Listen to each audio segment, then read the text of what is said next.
Okay. I'm just gonna do voice check and stuff. Real quick.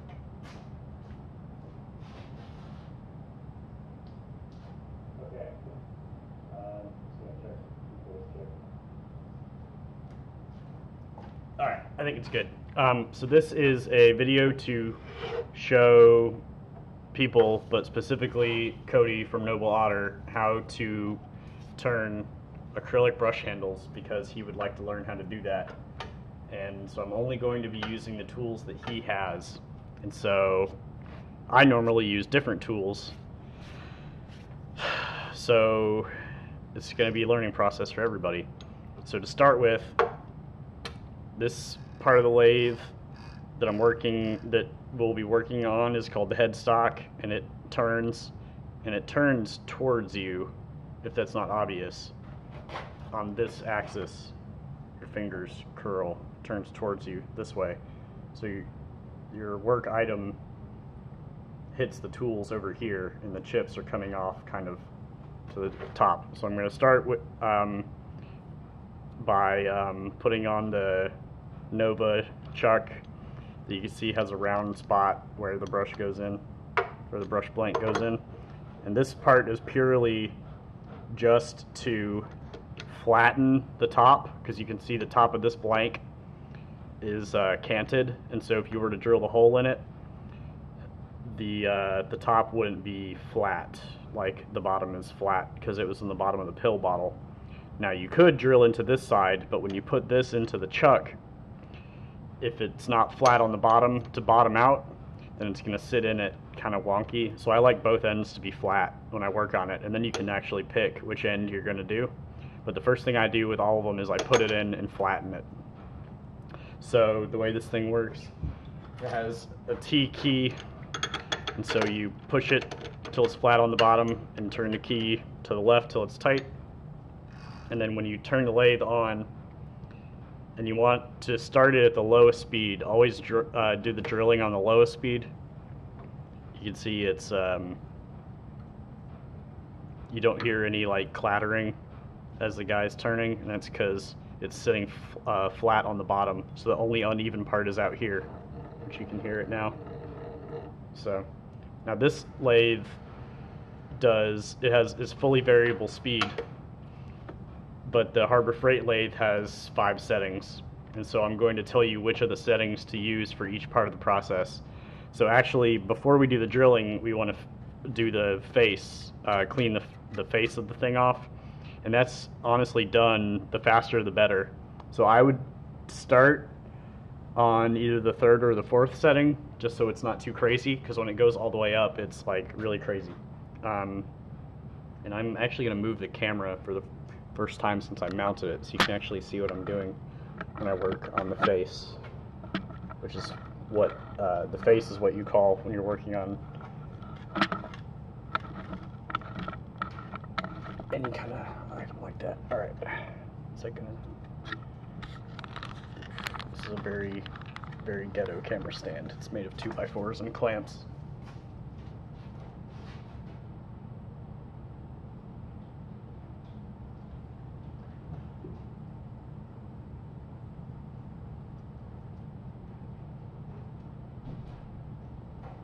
Okay, so that's pretty good actually. I should use this view more often. Alright.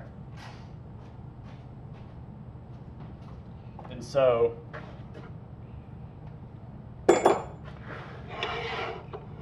what I'm going to do basically is just bring this tool rest up to the point where the rest is like parallel to where I want it.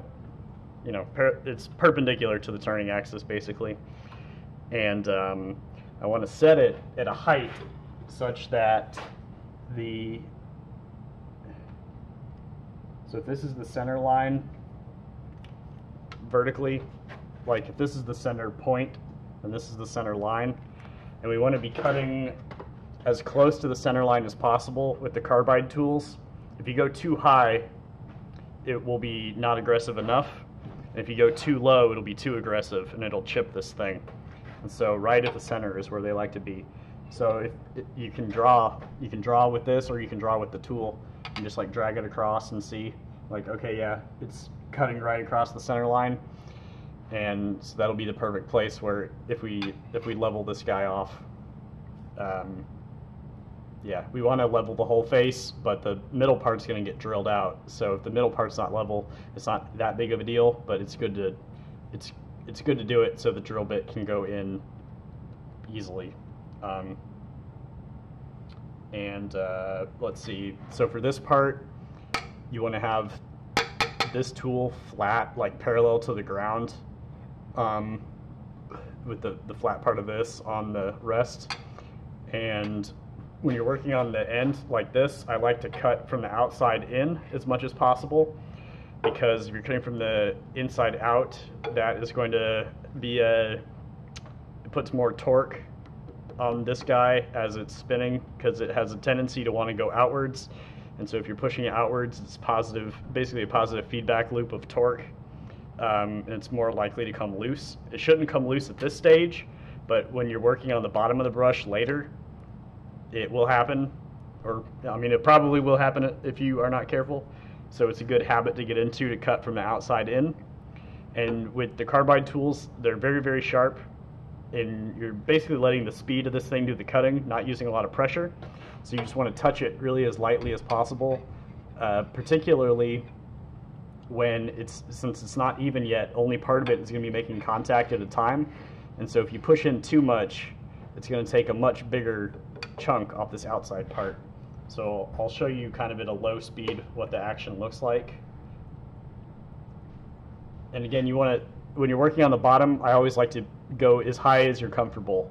So this low is just going to take like chips out of it, or like that, barely anything.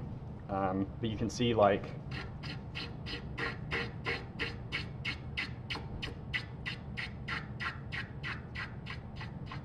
I thought there would be more of a chip, but it's actually a good cut. So you can see now the part that's the longest has the cuts on it, and then the parts that are further in haven't been cut, because I kept this guy in the same place. So obviously the only stuff that's reaching it is what's getting cut. But when you have it going really fast, that only takes just a second. So like,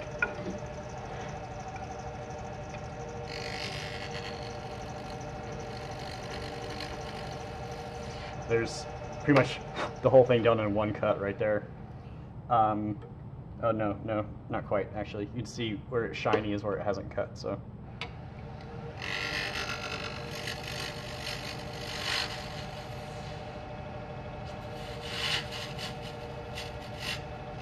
I cut from the inside out there because I'm bad. But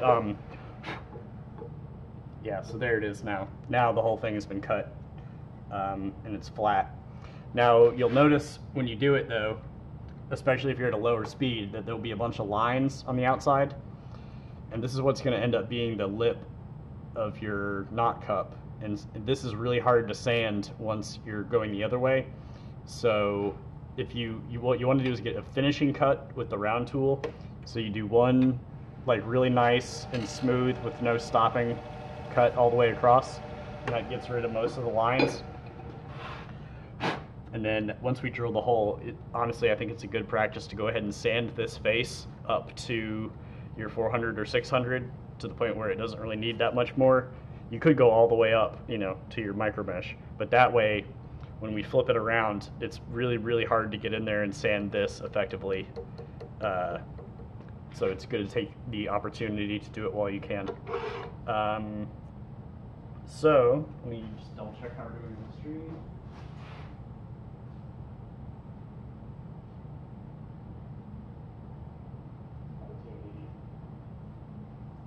Okay.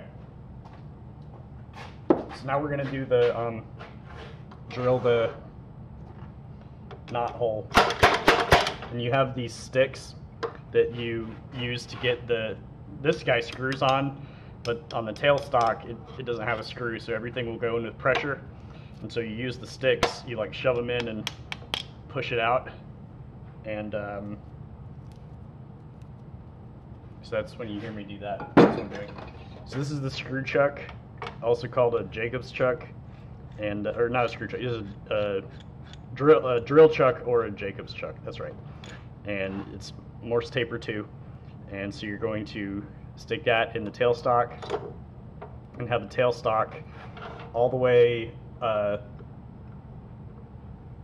retracted until this guy starts coming loose. That's too far, so you want to have it like about an inch out. And then this one was labeled a 26, so I'm going to use my 1 1/8 Forstner bit, which is actually a true 28, but since these are going to be synthetic, we can go one size up.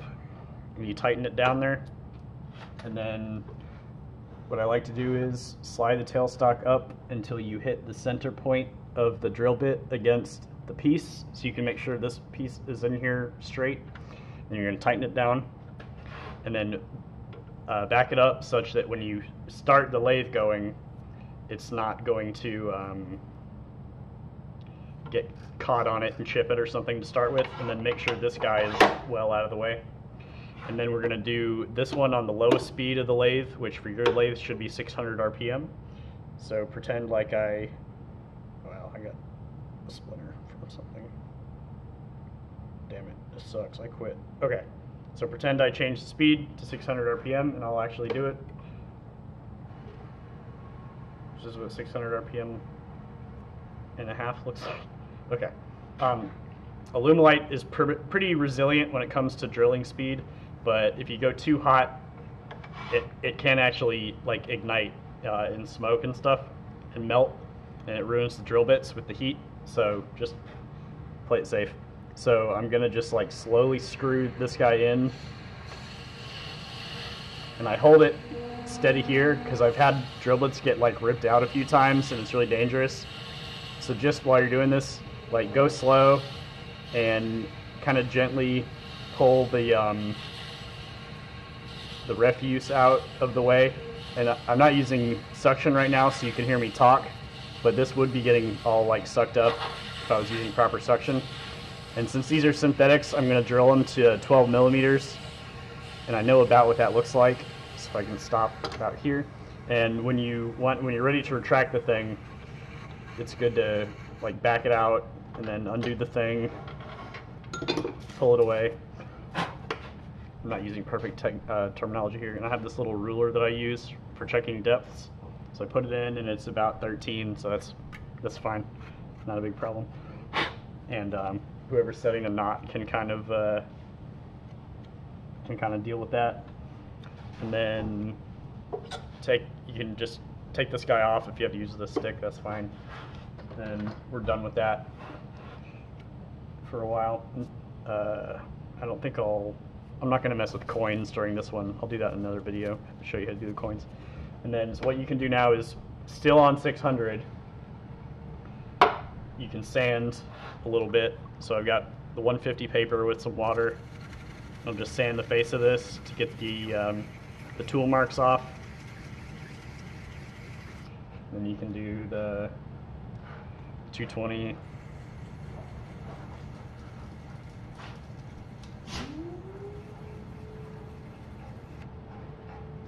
And then just dry it off so you don't get water in the pocket, because that'll make the collet not grip as well. And there we go. So at this point, we've created a functional brush. It is a stick with a hole in it that you can put a knot in and lather. So anything that happens after this, as long as we don't break it, is really just icing on the cake, because this is like the part that makes it into a brush. Yeah. So good job, everybody. So now we're done with the G3, so we can get rid of this guy. And so we take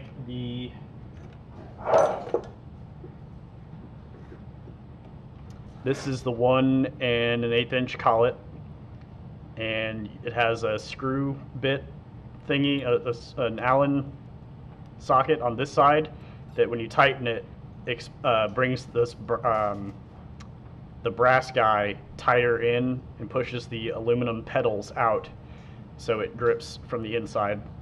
And so what you do is put it in this thing, and make sure that it either bottoms out on the bottom, or that if you put something in the bottom so that it is completely sitting flush. Because if you just try to put it in like halfway or something, it has a good degree of movement, because it's made fairly loosely tolerant, so that when you put it in, it can expand.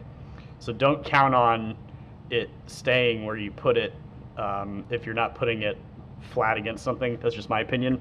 You can put quarters in there or a piece of plastic or something, but it needs to be something that you know the thickness of.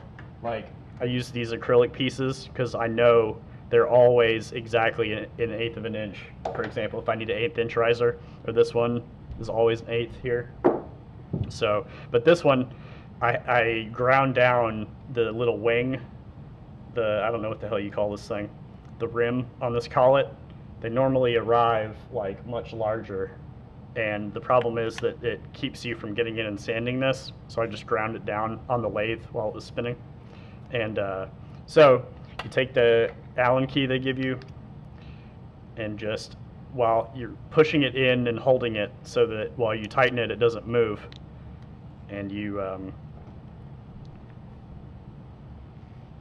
it's hard to do while I'm holding it in the right place here. I think there we go. I drilled this hole like a little big. I'm not sure what happened with that. There we go.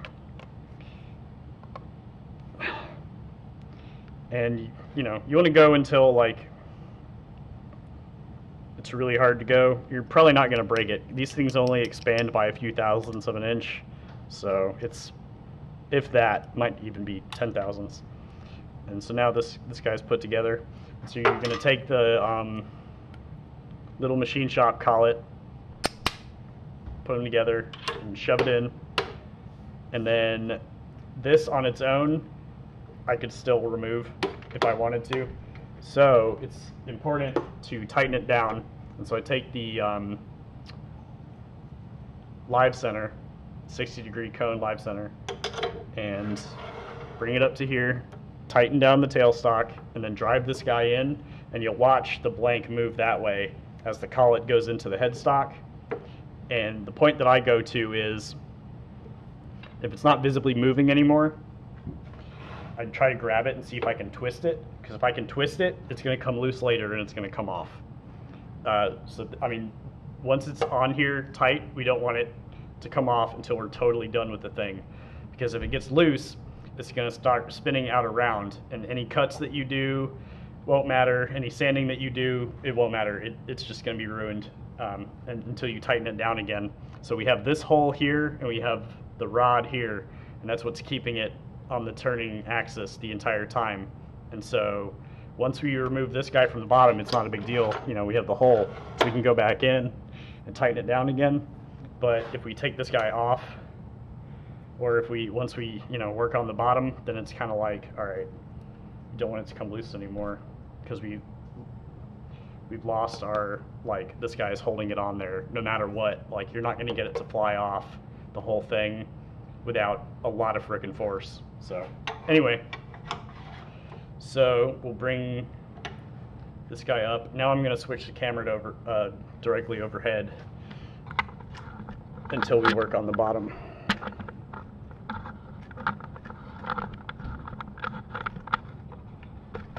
Come on, fucko.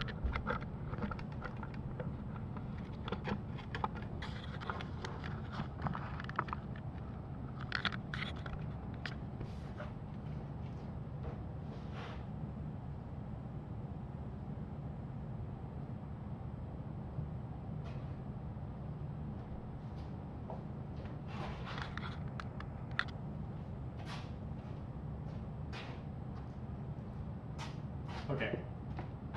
So at this point, we're ready to start. Since this guy is round, like, I'll turn it on just to show you. It's only got like just a little bit of it that's out around, maybe just from like either the pill bottle not being perfect or the bulging of putting this thing in. So with wood, this is where I would rough it. With this thing, we don't really need to do that, and so obviously I won't. And so we're going to be working, you can use the square rougher for this, but this is a pretty big diameter knot, so we don't really need to. And my rougher head is screwed up and I need a new one, so I'm just going to use the round boy. And so, like when we were working on the tailstock, this tool needs to be cutting at the center line. So basically where, if you look at the lathe from down here, the center line of where the point of this guy goes kind of into the hole of this guy. And I'm not really sure how to tell you how to find it. It's kind of just an intuition thing that you'll get. So you want to cut at the center or maybe just a little bit above, but never below. It's just too aggressive, and this thing will chip. And that's actually one way that it will come off and kill you, is if you chip the knot cup, there's nothing holding it on up here anymore. So, I mean, it won't kill you, but if it's big enough, I guess it could. So, and then you always want the tool rest as close to this as you can get it without actually touching it. So I have mine like a 1/16 of an inch away. And as you cut, obviously, the distance between these is going to grow, and so you're going to want to move it. But you never move it while this is spinning. Always turn it off first, because if this gets caught, it can do all kinds of stupid crap. And then with the carbide, always, we're taking really like light cuts. The more you push inward or against something, there's more, friction and torque you're introducing into the whole spinning system, and the greater chance that it's going to catch and then chip and then explode. So just, the less you can cut at a time, the better. But obviously it's going to take a long time if you're, only cutting like tiny amounts. And so, but both the carbide and the acrylic work best when they're at the highest speed that this thing can do. And the brushes are so small that the lathe isn't going to be shaking all over the place like it would be with a whole log of wood. So you can pretty safely put this, start on your belt 5 if you have drilled this hole properly, and when you turn it on, if it's not wobbling, go to your belt 5, which is your 3600 RPM, your fastest belt.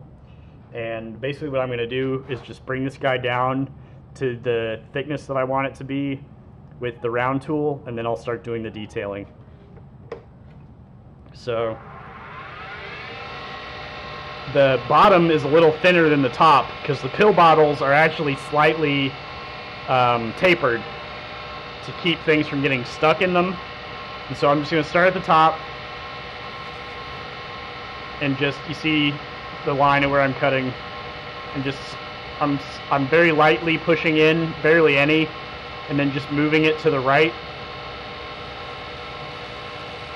And you can see the shavings that I get off of it are all kind of connected. And this is when having suction really helps, because you can get rid of these things easier. But since I'm not doing that, they're just going to be everywhere. And so periodically you'll want to stop it and pull them all off, because if you don't, they'll start to bog down in the areas of movement here, and then they'll start to, like, when it really builds up, it can cause a lot of friction. So, but you see how these are continuous and they're not chips coming off like, yeah. So like this is the wood and like some plastic that is chipped, and so we don't want it to look like that. We want the nice like ribbons as much as possible, because that's how the acrylic is designed to be cut and how the carbide tool is designed to cut. So it means you're using it right. So here's like a low spot where it's shiny. So this was just like a place in the pill bottle, maybe an air pocket or something. So I need to keep going before this is.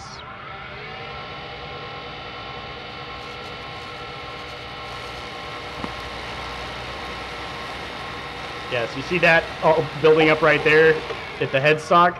It's like, you can hear how loud it gets. There's so much in there, and it's like hitting your hand, and it'll start to burn. And you really want to be careful. Like the motor of the Harbor Freight lathes is not great, and so any undue strain you're putting on it, it's going to draw more and more current and heat up more and more, and you might burn it out like I did. So don't want to do that. So now I have this thing down to where there's about a 1/4 inch on either side of the rim, which is where I like it, so that I can leave a thick enough knot cup. I'm used to doing wood, so I leave them pretty thick. With the acrylic, you can get it down to, with the Alumilite, you can get it extremely thin and it's not going to crack from being dropped or something. Polyurethane, or polyester resin, this is polyurethane. Polyester resin is not quite true, so you want it thicker. So what I'm going to do is grab the detailer. And so this should be exactly the same one you have. It comes with a round tip on it, which is nice for making some things and worse for others. I do recommend getting a pointed one because it will work more like a skew for doing like sharper detail stuff. So I'm going to try to approximate what I normally make with the skew with this thing, which I've never done before. So I mean, I don't know how it's going to go. But you can see the profile of this is exactly the same as the round carbide, right? Like, it's the same height, it's the same bevel angle. So we want to work still at the center line or slightly above, but never below. And this guy is going to be cutting way more aggressively than the round one because it has such a small surface area that's contacting the piece. So it's all your force is concentrated on that point. So it's a lot easier to overcut with this. And then you can use the side of this if you want like a long straight cut. Like if you wanted to, you know, I don't know, smooth all this shit out or make like a, what do you call it? Like a flat surface type thing. So I don't know. Let's see what happens. So first thing I'm going to do is round over this top rim with the broad part of this. So I'm just kind of rubbing it on it. And you can see the shavings I'm getting are fairly nice. You don't want to lean this at all. You want to keep it flat on the, whoa, Jesus. I'm not used to this tool at all, so I usually just use it for making little tiny beads and stuff. Yeah.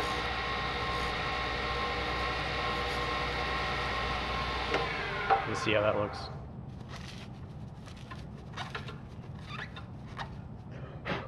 Yeah, so it still has a ways to go. This, I really like the skew better for this. I'm actually going to raise this a little bit because I feel like it's cutting too aggressive. So, coming a little more above center. But now you can see I can get in here and work on the rim area a little bit. But this is like, if you go in too far, you're going to hit the metal. And you don't want to hit the metal with this thing accidentally. Whoa. Yeah, you got to be super, super light with this thing.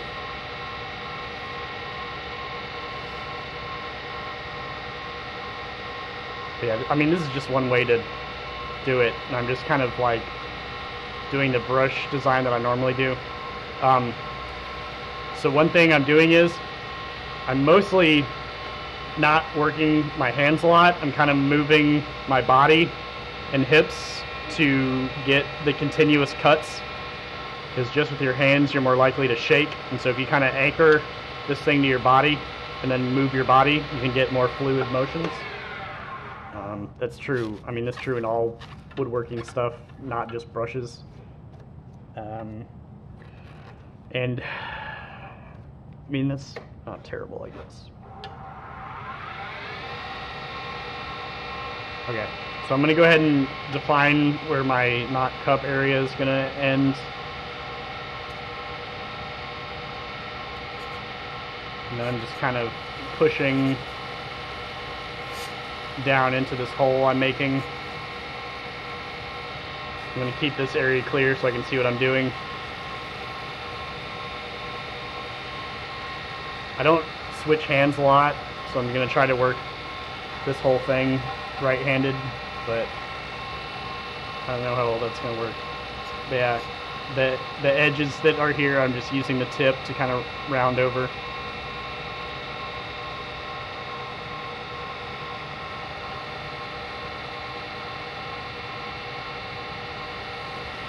Anytime you're working on the knot cup area, you want to be mindful of where the hole is drilled internally, because if you drill too deep, you can hit that, and then the wall will be too thin, and the thing will either come apart on the lathe or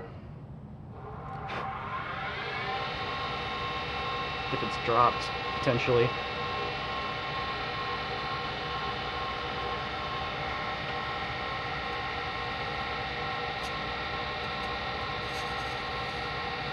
Yeah, I really prefer the skew for this. I'm not having a good time using this thing, but it can be done. You could probably use the square guy for this thing, for this part as well. I guess this is just like a for fun one. So.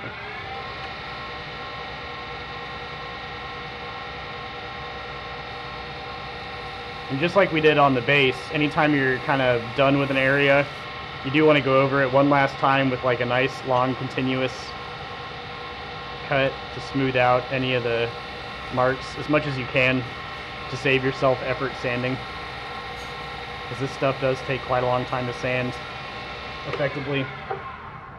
There you can see I've got like a space for a little rim guy. So what I like to do next usually is cut the space for the bottom concave area. So I'm back to using the round one.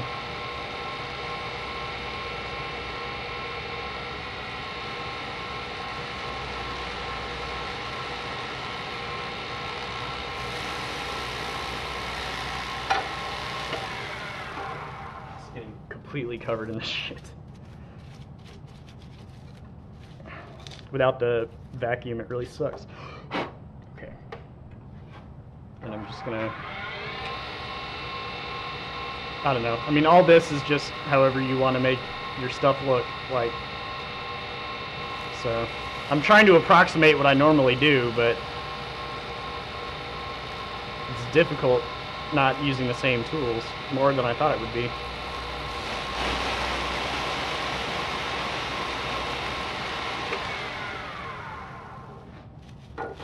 See how quickly the acrylic shavings accumulate. Alright, I'm going to make sure the stream's still good.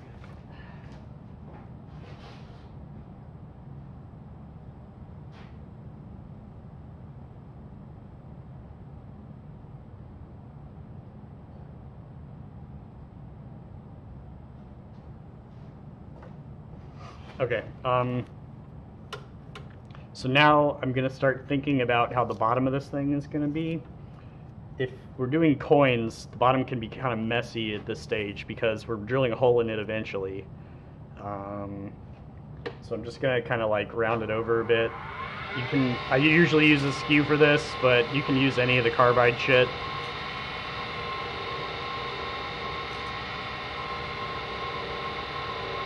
You just want to be really careful not to hit the cone, the live center, with the carbide, because the live center is steel, and the carbide is obviously carbon steel, so it'll cause a big old problem if they hit. Oh, okay. Yeah, see, that's why you use suction. So all these things don't get zipped up into the work area. This is a very colorful blank, by the way. The colors looks like overmixed pretty good, but this part looks cool. Oof.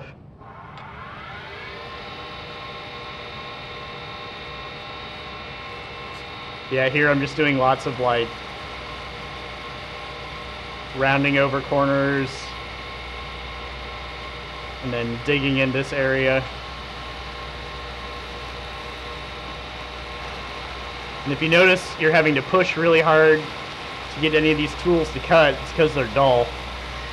They should cut like exceptionally easy, and all you got to do is use the Allen wrench they include with it, and you loosen the head and rotate it a little bit and then tighten the head until you've done it all the way around, and then it's time to replace it.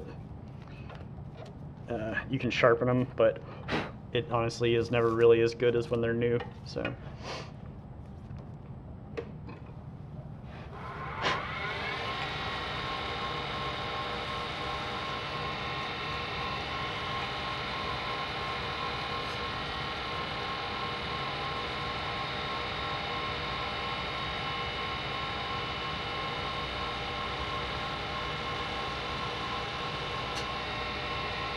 So I'm going to start to come in on the tip here because the bottom of the blank is slightly concave. So we need to cut some of this away for the base to be turned and flattened nicely.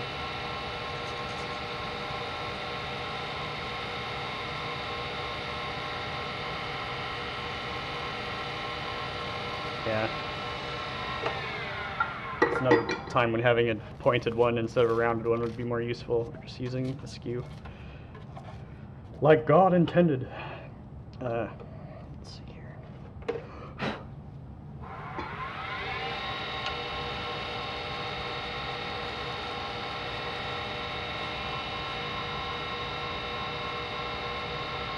Yeah, I'm really not good with this little tool because I never use it. Let me try the round one for this.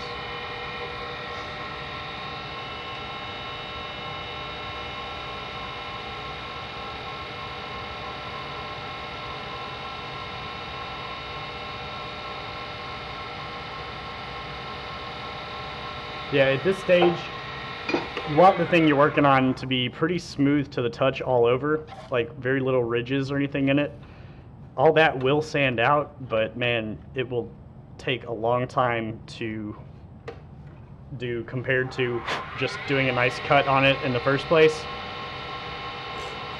So, and anytime you hear something like that, like I just had, the angle was weird and it's might have chipped it a little bit at the surface.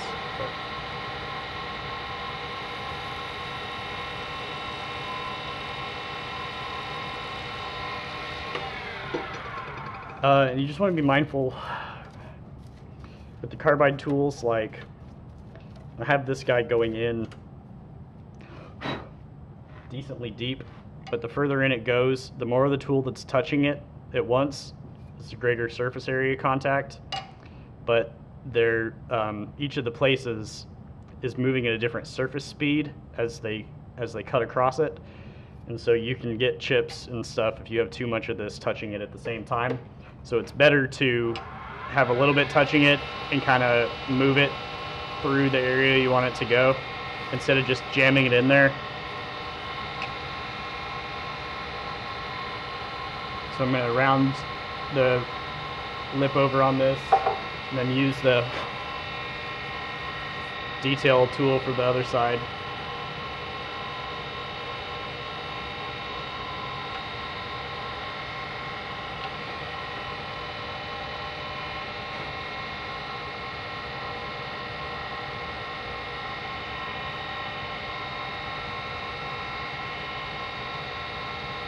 Kind of looks like every brush maker's brushes ever. I see like Lowborn in this one and a few other ones. Everybody kind of does this. All right, so I'm pretty happy with that general shape, so we'll start to work on the bottom. So the bottom has a little bit like of concave here with the hole in it, and so you want to cut all that out where the hole is, pretty much all the way down until it's, you can do them flat on the bottom. I do them a little bit concave like this so that no matter what, it's going to be able to sit on a flat surface. So I'm going to move the camera back so you can watch me do the bottom. I'm going to do the bottom. There we go.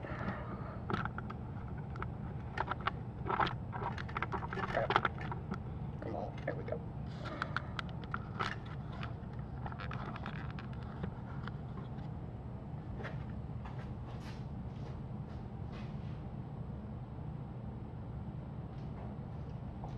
Just line this up a little bit.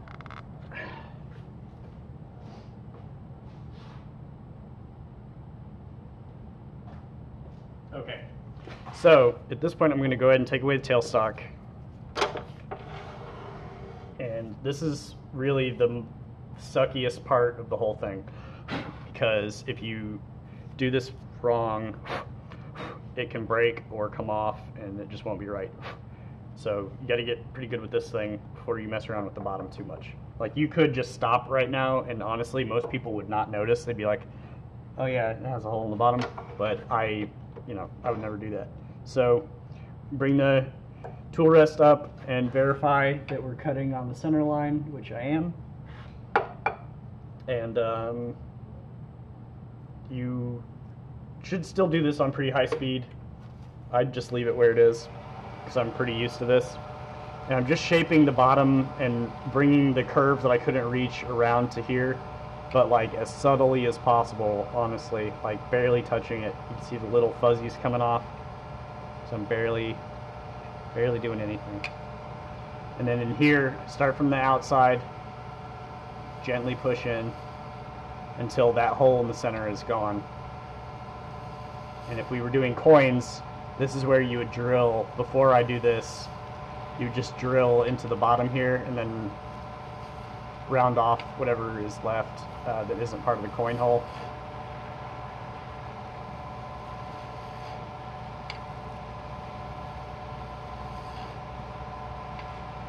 So my thing is actually a little bit high because I'm not hitting the exact center, so lower it a little bit. There we go. If you're too high or too low, you'll be able to tell that you can't quite cut every bit of it.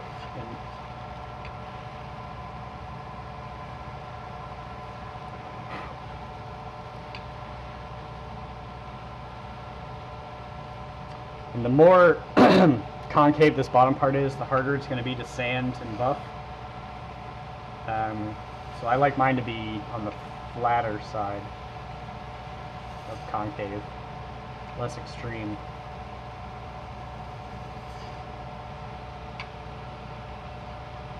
Alright, it's flat there. I'm just going to round this a little bit.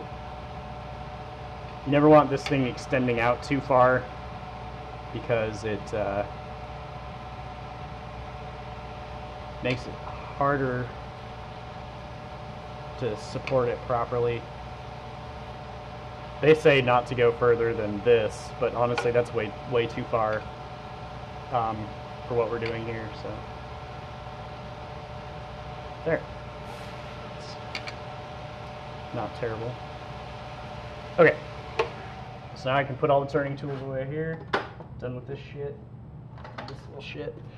Get all this stuff off because we don't want any of the chips in the way when we're sanding, or the whatever, the string boys. Again, this would all be way easier if I had the vacuum going, or if I had used a dust mask, which would have muffled my voice considerably. So I'm going to move the camera back for sanding.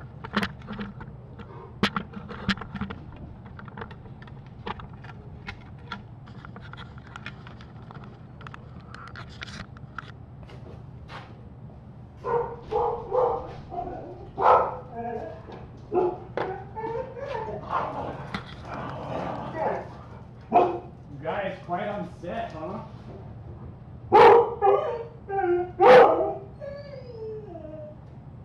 Alright, so this is your second worst part of Volumilite, is how long it takes to sand and buff properly because of its very hard nature. So, and depending on how bad you turned it, you'll have to do more compared to less sanding. This one, since I use tools I don't normally use for up here, is quite rough. And this area is quite rough as well. So I got my bowl of water that has the micro mesh soaking in it. So I'll have that just off screen. Start with the 150 sandpaper. This is the Abernet. Oops. And you want to turn back down to your lowest setting, or second lowest, honestly. I mean, with the Abernet and the micro mesh, it's okay. I'm actually going to be doing it at about 900 RPM instead of 600. So you fold this stuff so the fuzzy part is inside. You can fold it, I don't know, but you're using the rough surface, and you're just gonna hold it against the workpiece so that it's turning into it. And with the 150, the goal is to knock the tool marks down, but don't knock down your own geometry. So like we have this beautiful lip here. If I spend too long on that, it's gonna flatten it or make it shaped weird or something. So I'm just doing the areas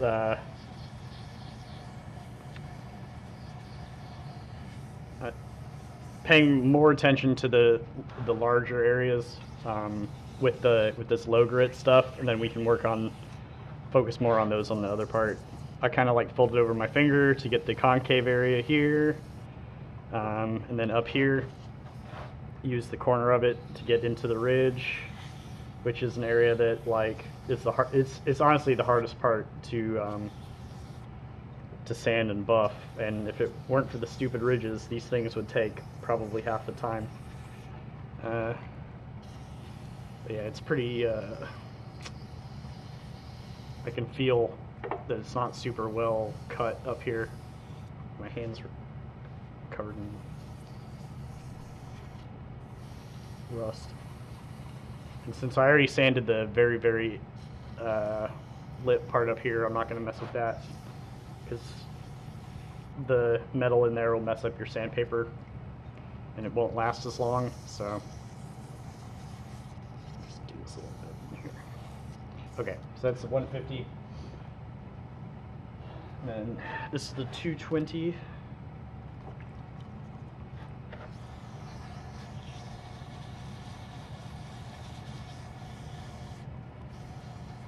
There's not really like a formula for how long to spend on each part of it. It's really just until you have taken away the damage, so to speak, from the previous grit.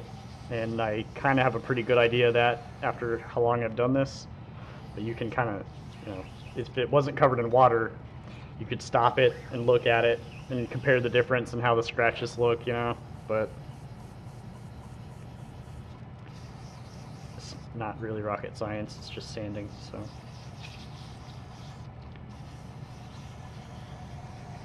But this is the part where the polyester resin really shines, because it literally shines faster because it's much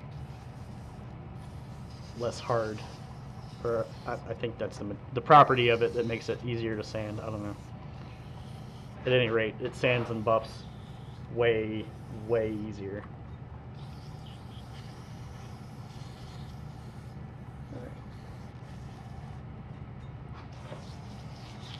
So here's your 220, and then I think it's this one. I get these two mixed up. Yeah. Here's a 400 Abernet.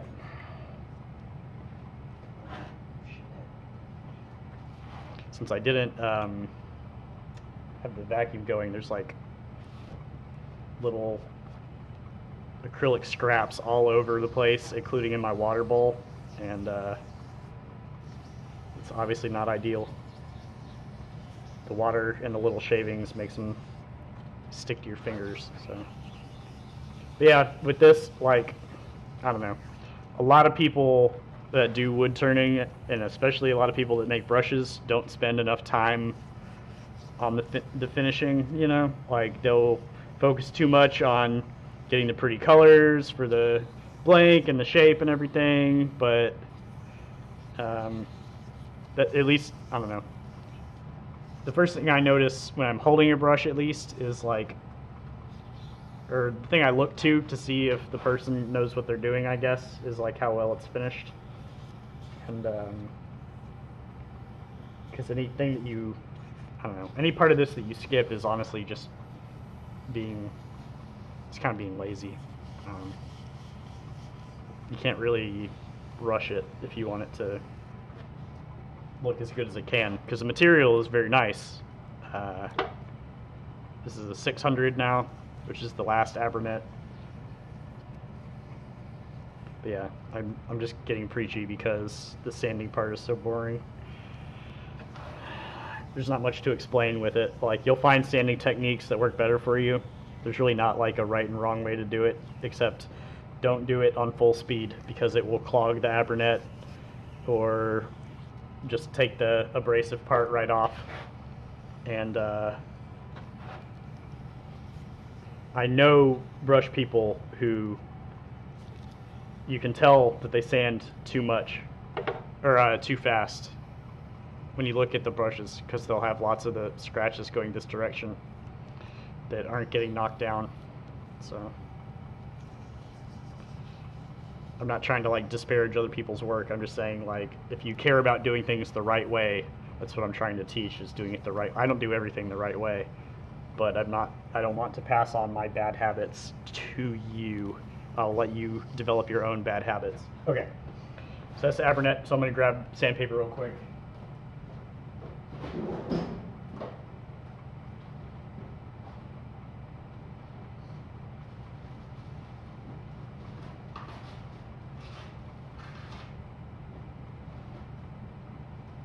All right, so this is 800 grit wet dry. I'm going to get it wet because if you have the choice, why would you ever choose dry, right? When you can be wet. And just periodically dunking it to both get more water and to clean the grit off. But when you're doing this, you should see like the water that's coming off the brush should be like kind of white and milky. That means that you're kind of, you know, you're slurrying it essentially. And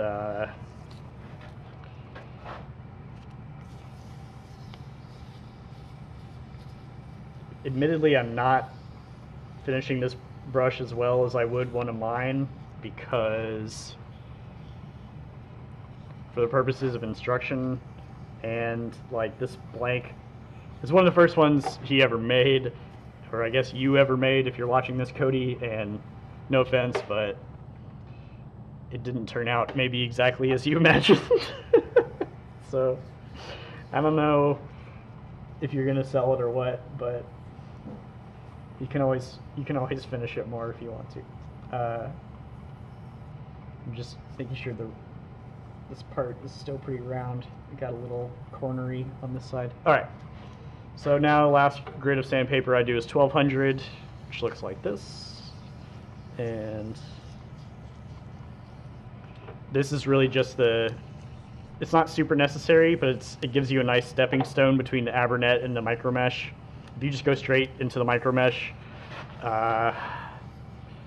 it's a sharp transition, and if you don't spend long enough on the low grits, you're gonna have lots and lots of lines still. And when people are looking at this, the goal is for it to look like it was not made on the lathe, so no rings of sanding lines around it. You know, you want it to look like it was cast in a mold, I guess, in that, or something with, you know, no evidence of tooling. That in my opinion, should be everyone's standard. So I'm going to refresh my water real quick.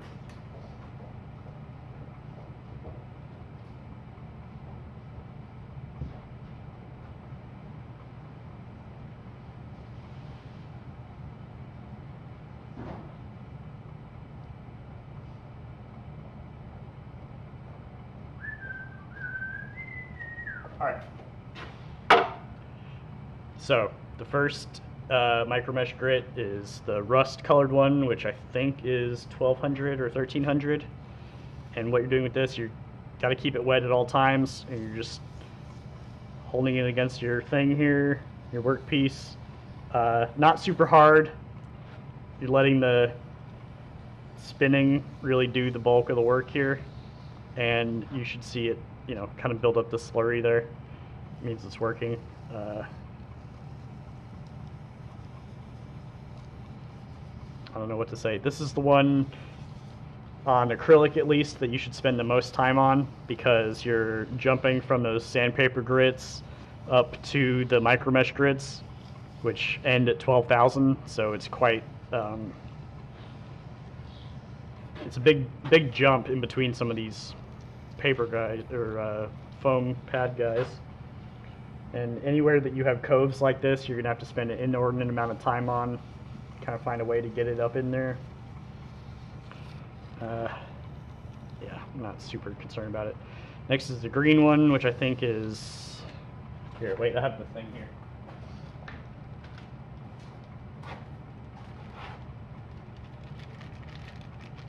Okay, green is 1800. Okay, so the rust was 1500. This one's 1800.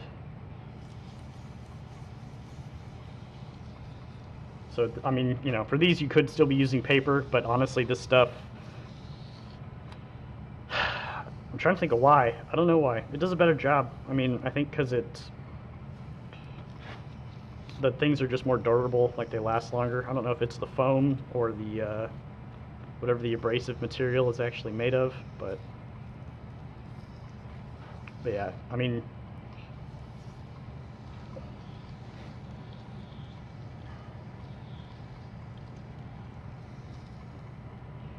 alright, so next is black, which is 2,400.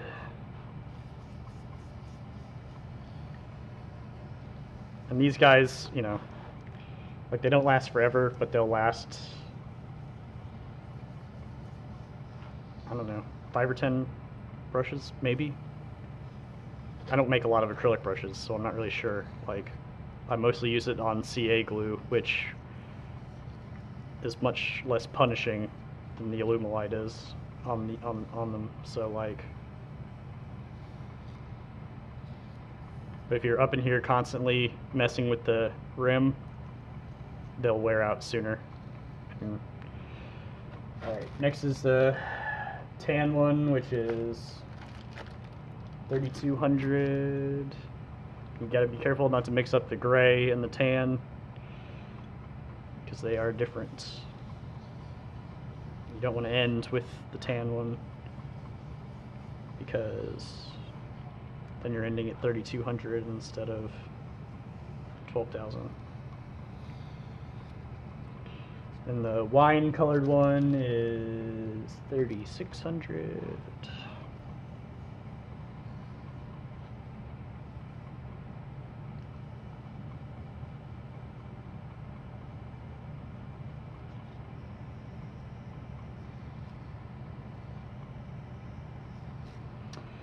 Then the teal colored one, which is this one, not the blue one, is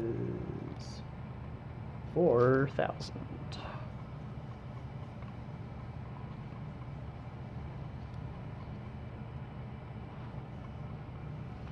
And the new ones come with a pink one, which I think is the new gray one. I think they did that to, so here's the pink one. I think they did that to make it less confusing. But I don't know. Some of the ones I buy have the grit printed on them, which I quite like. Okay, after teal is purple, which is 6,000. This one. Oh yeah, they did replace the pink. Okay, the gray. If you bought them from Amazon, like I linked you, your gray might be pink. All right, that purple is blue, which is come on, you fuck. 8,000.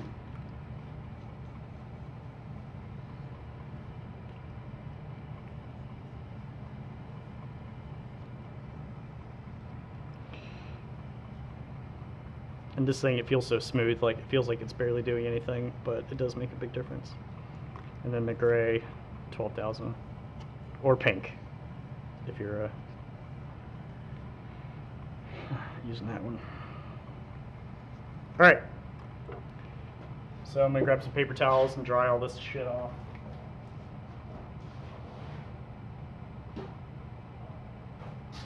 Because when we're buffing, we don't want any water involved.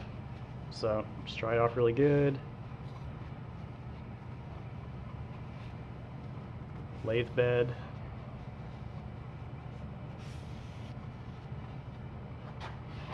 Ugh, what a freaking mess. All right. So now when I turn it off, you can see it's pretty shiny. There shouldn't really be any visible scratches, but you know, realistically there probably will be. So we're going to use the pokey stick guy, put it in the headstock, and bang this out. Pull out your collet. And then I'm going to grab the buffing wheel, just what it looks like put together.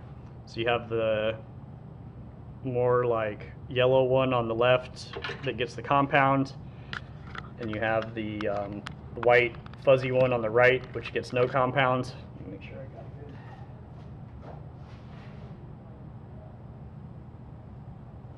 good. And then you're still using the live center, and it's going to hold the rod. You don't want to push it in too hard, or it'll bend, and the rod will bend, and it'll spin out of whack. So just tighten it down just enough that it kind of goes in a little bit, and that you let's see, that these guys are hard to turn. Basically, move the tailstock out of the way. So I buff on the either middle or second to highest setting, about 1700 RPM for acrylic. I mean, you can go higher, but I'm used to doing it low for the glue. So you take your little stick, push it on here until it's got an even coat of blue on there. Not too much. You don't want it to be like thick and goopy. And then I usually start at the base and work towards the top. So you want to hold this thing really good, or the wheel will take it out of your hands and throw it. And I'm always buffing under the center line so that if the wheel does grab it, it'll push it down and not into my face or something. And you're not pushing in really hard, but making sure the surfaces are contacting. And as you do it, you can look at it and see, all right, how's my sanding and everything, how well is it disappearing. I use this one to kind of clean off from this one periodically. And as the wheel starts to get less blue, you'll want to redress it.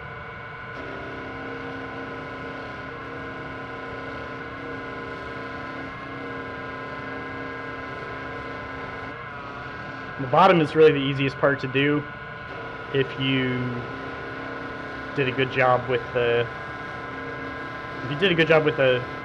round tip and with the sanding.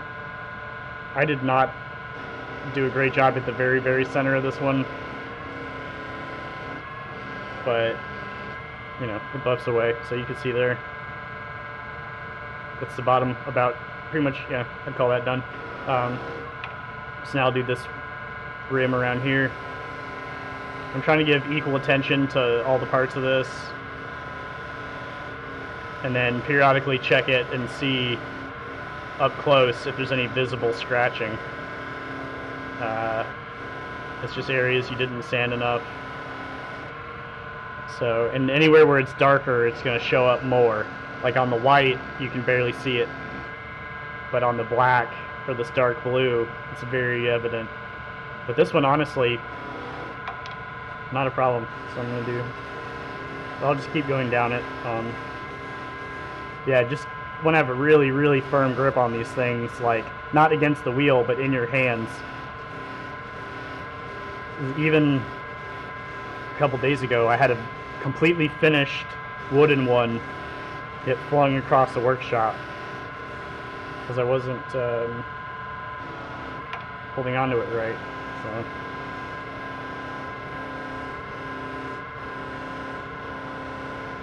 Or I just got complacent. That's really what it is.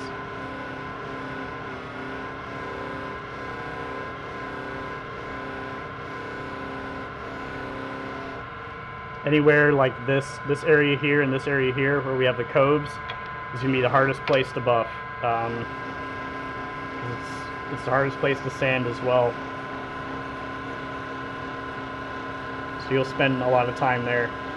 But all the colors in the middle part of this brush are such that you can get away with buffing less than you would if it was like a black brush, because it's just not going to be visible with all the glitter in there.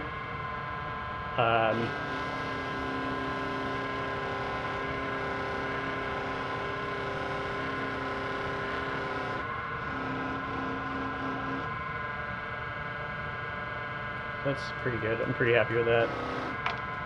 Do a little bit on this rim.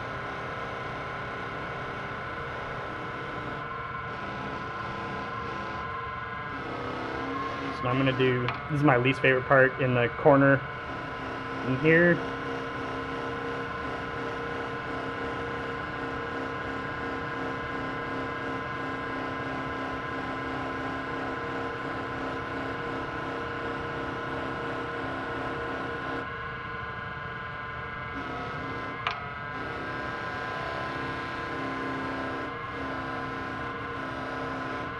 Generally speaking, turning the piece with the direction of the wheel is less aggressive than turning it against the direction.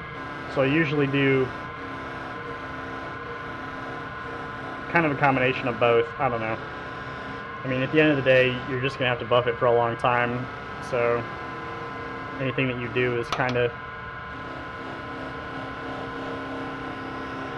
either going to make it go a little faster or not. It doesn't really matter. The buffing theory, though, is that you should do, I think, against it first and then do with it to smooth out those more aggressive buffing actions. So that's just if you want to do it completely correctly. But Illumilite, though, really doesn't seem to give a shit about stuff like that unless it's very dark, like the black ones and the dark blue ones. You'll have to be more careful with it, but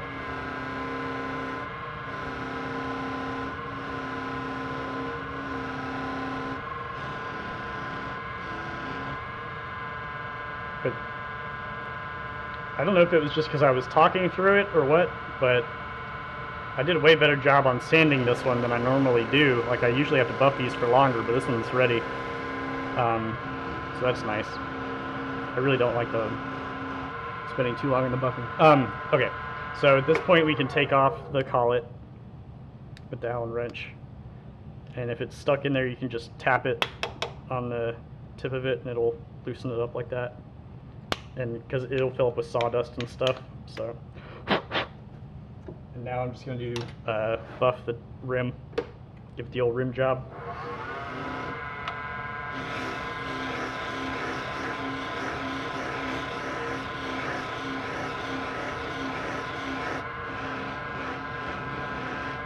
Just make sure there's no crazy scratches on that part. And then at the end, look it over and make sure none of the blue compound is stuck on it anywhere, because you'll get chunks of it sometimes. And kind of give it a once-over with the, I can't remember which one of these is cotton, which one is flannel. I want to say the white one is flannel, but I really have no idea.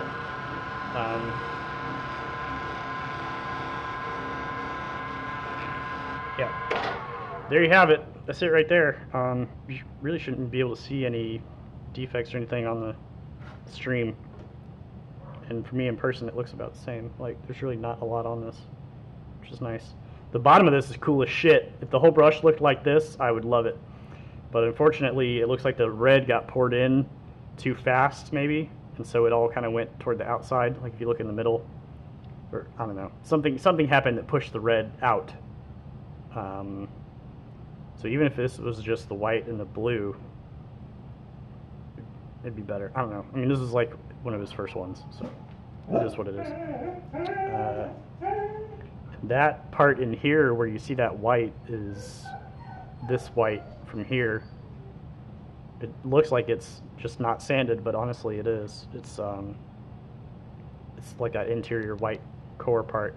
I don't finish the inside at all because this frictioned area gives the knot and the glue more to grip, so it's less likely to come out. If you're doing a clear-headed one, you might want to, but I don't do those because I don't like seeing where the sausage is made, so to speak.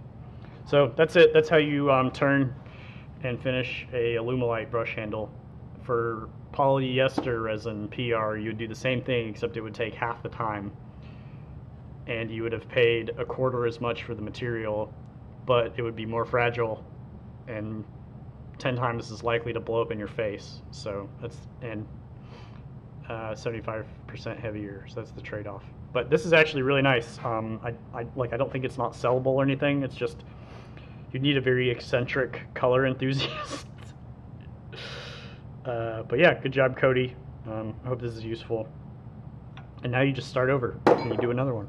So we'll just destroy this one with a blowtorch and do another one. So you should always do, like, cut your thing in half so it's not usable and learn from it.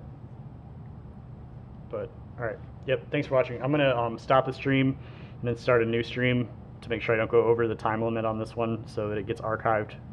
So thanks for watching.